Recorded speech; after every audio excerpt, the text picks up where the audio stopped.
আসসালামু আলাইকুম। আপনারা দেখতেছেন নতুন একটি ভিডিও, যা মিশ্র চাষ বলতে পারেন। দেখতেছেন আপনারা আখ। আসলে প্রথমে ভাবছিলাম ভুট্টা, পরে দেখি না, এটা আখ, অর্থাৎ কুশর গেন্ডারি যা যেটা বলেন, যেভাবে নেন সেটাই। তো পাশে দেখতেছেন আলু,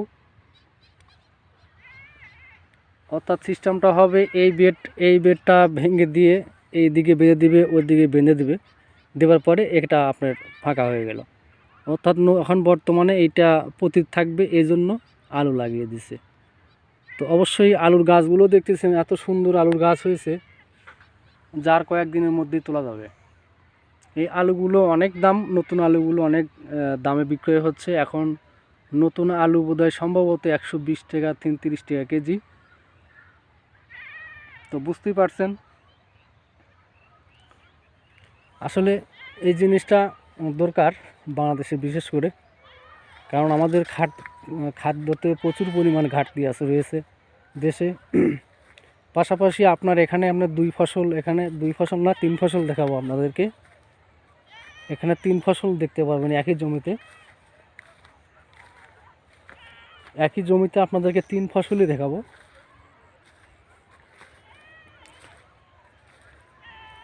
দেখতেছেন আপনারা, সাথে কিন্তু পেঁয়াজও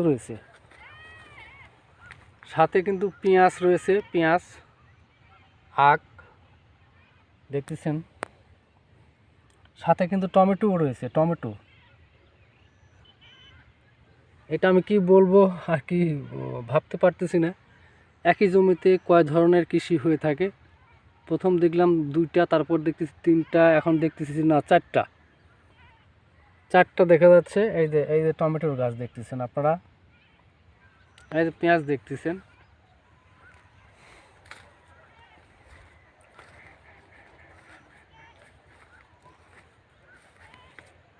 এই দেখতেছেন এটা আখ। এই আখটা কিন্তু হচ্ছে আপনার লাল লাল, এটাকে আপনার নতুন একটি জাত, এটা সম্ভবত বাইরের, বাংলাদেশের নয়। এই জাতটা চায়নাতে হয়ে থাকে প্রচুর পরিমাণে, এই আখ জাতীয় এই আখটি। আর এটা অত্যন্ত মিষ্টি এবং সুস্বাদু, এই আখ। আর এই আখের দামও অনেক, একটা করে আখের দাম 50 টাকা পিস। আপনি 6 ফিট 7 ফিট হলে পারে 50 টাকা পিস বিক্রয় হয়ে থাকে। তো আপনারা আজকে যেটা দেখলেন অবশ্যই আশ্চর্য জিনিস, যে একই জমিতে একই সাথে 3-4টি ফসল একসাথে চাষ করা হয়ে থাকে।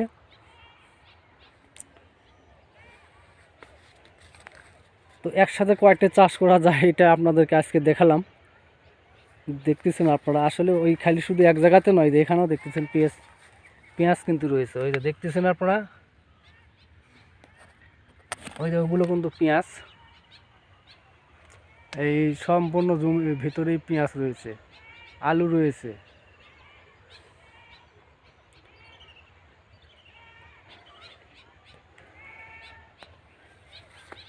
তো ভিডিওটি ভালো লাগলে অবশ্যই আপনারা লাইক কমেন্ট করবেন, শেয়ার করবেন। তা আমার মনে হয় এটা একটি বাংলাদেশে প্রতিটা কৃষকেরই দরকার, প্রতিটা কৃষকই হবে যেন চাষ করে, তাহলে আমাদের খাদ্য ঘাটতি অবশ্যই পূরণ হবে, প্লাস আপনার জমিতে বা সে কৃষকও লাভবান হবে। আমার মনে হয় কৃষকের লস আইটেম থাকবে না, কৃষকটা অনেক উপকৃত হবেন। আসলে কৃষি বাংলাদেশের প্রধান, কৃষি বাঁচলে দেশ বাঁচবে, এরকম আর কি। আপনার খাদ্য নির্ভরশীল যেহেতু আমরা 3 বেলা যেহেতু ভাত খেয়ে থাকি, সেক্ষেত্রে আমাদের প্রচুর পরিমাণে খাদ্য উৎপাদনের দরকার। এক কথায় কোনো জমি অনাবাদি রাখবো না, সবাই জমিগুলো চাষ করব এবং ফসল ফলাবো, এই অঙ্গীকার আমাদের কৃষকের। আসলে সরকারি কোনো ব্যবস্থাপনা না থাকা, যে আমাদের বাংলাদেশে এই একটাই সমস্যা, যে সরকারি কোনো ব্যবস্থাপনা নেই, সরকারি কোনো সুযোগ সুবিধা আমাদের বাংলাদেশের কৃষক পেয়ে থাকে না। শুধু সামান্য একটু সুযোগ সুবিধা বলতে হয়তো বছরে 10 কেজি 15 কেজি করে সার পেয়ে থাকে, তাও সব কৃষক না, হঠাৎ 2-1 জন কৃষক একটা গ্রামে হয়তো সরকারি সুবিধা পেয়ে থাকে, সর্বোচ্চ 5টা থেকে 10 জন কৃষক, তার বেশি নয়।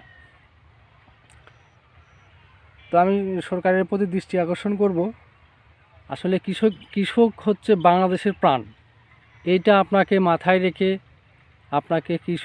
আপনাকে সুযোগ সুবিধা দিতে হবে। যেমন আপনার হচ্ছে প্রধান উপাদান হচ্ছে কিন্তু সার, তেল।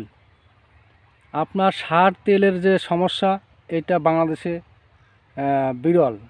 বিগত দিনও ছিল, এখনও আছে, বা আগামীতে থাকবে মনে হয়। তো আমার এই ভিডিওটি যারা দেখবেন বা শুনবেন, আমি সেই সব দৃষ্টি আকর্ষণ করব যে আসলে কৃষকদেরকে একটু সুযোগ সুবিধা দেওয়া হোক। কৃষকরা সুযোগ সুবিধা পেলেই অনেক, আপনার এখন যে খাদ্যর যে দাম